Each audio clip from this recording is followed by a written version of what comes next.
దాదాపుగా వారం రోజులైతే అయిపోయింది వేరుశనగలు పెరగడానికైతే. వారం రోజుల నుంచి అయితే కొండ చేనుకైతే రావట్లేదు. వెళ్లి చూద్దామన్న ఉదయం లేచిన వెంటనే పక్కూరు కాబట్టి పక్కూరికి వేరుశనగలు పెరగడం అయితే వెళ్ళిపోతున్నాము. ఆ వేరుశనగలు కూడా మావే, వేరెవరిదో కాదు. మేమైతే కవులు పట్టుకున్న పొలాలైతే ఉడుచుకొని ఉన్నాము.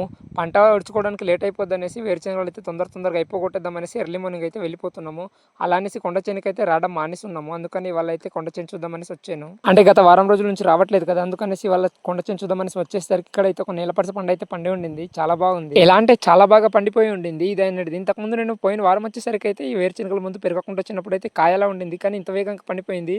చాలా తీయగా ఉంటుందేమో, చూడడానికి చాలా మంచిగా పండినట్టు కనబడుతుంది. స్మెల్ అయితే గుమగుమలాడి దాని తలపైన ఉన్న మొక్కనైతే తీసుకొని వచ్చి నాటుతూ ఉన్నాను. ఇక్కడైతే నాటుతూ ఉన్నాను కదా, దీన్ని అయితే కొంతమంది అయితే 6 రోజులు అలానే 12 రోజులు అయితే ఉంచుకుంటుంటారు. వేర్లు వచ్చేదాకా వాటర్లో అయితే తడుపుకొని నాటుతూ ఉంటారు. కానీ ఇది వెంటనే నాటినా సరే ఏం కాదులే, వెంటనే పాతి పెట్టినా సరే అది అయితే చనిపోదు, బ్రతికిస్తూ ఉంటుంది. దీనికైతే ఈ పనసపండుకైతే నెల పనసపండుకి ఒక్కటే ఉండింది తలపైన, చుట్టూ కొమ్మలు వచ్చేసి ఉంటుంది. పనసపండు కనబడకుండా మొత్తం మొక్కలే ఉంటుంది.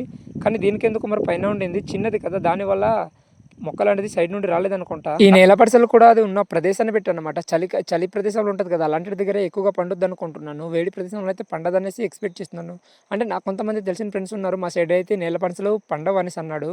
తీసుకెళ్లి మొక్కలు నాటినా సరే చనిపోతాయి అనేసి అంటుంటే, వాళ్ళకైతే వేడి అనమాట, ఎక్కువ వేడి ఉండడం వల్ల చనిపోతాయని చెప్పాడు. మరి మనకైతే కొంచెం చలి ప్రదేశం కదా, అందుకని బ్రతుకుతా ఉంది. అంటే నా ఫ్రెండ్ వచ్చేసరికి అలా అన్నాడు, మీకు చలి ఉంటుంది కదా మీ సైడ్, అందుకని బ్రతుకుతా ఉందేమో. మా సైడ్ వచ్చేసరికి వేడి ఉంటుంది, అందుకని చనిపోతాయేమనేసి అని అతను చెప్పాడు. అతను చెప్పిన మాటలు బట్టి నేను కూడా నమ్ముతున్నాను.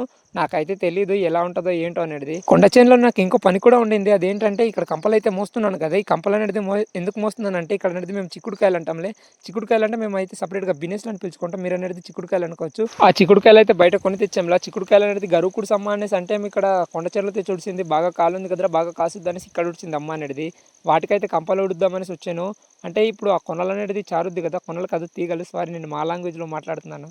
ఆ తీగలు అనేది ఇప్పుడు అల్లుకొని కాస్తాయి అన్నమాట. అందుకే కంపలు అనేది ఉడుచుకుంటున్నాను వాటికి. అంటే కంపలు ఉడచకపోతే ఎలా అయిపోద్ది అంటే కిందన పడిపోయి కొనలు అనేది కిందనే సాగిపోద్ది. దానివల్ల ఏంటంటే కిందన కాస్తే ఆ కాయలు అనేది కుళ్ళిపోతాయి, చిక్కుడు కాయలు అనేది. ఇంకా తినడానికి పనికిరాదు, దేనికి పనికిరాదు.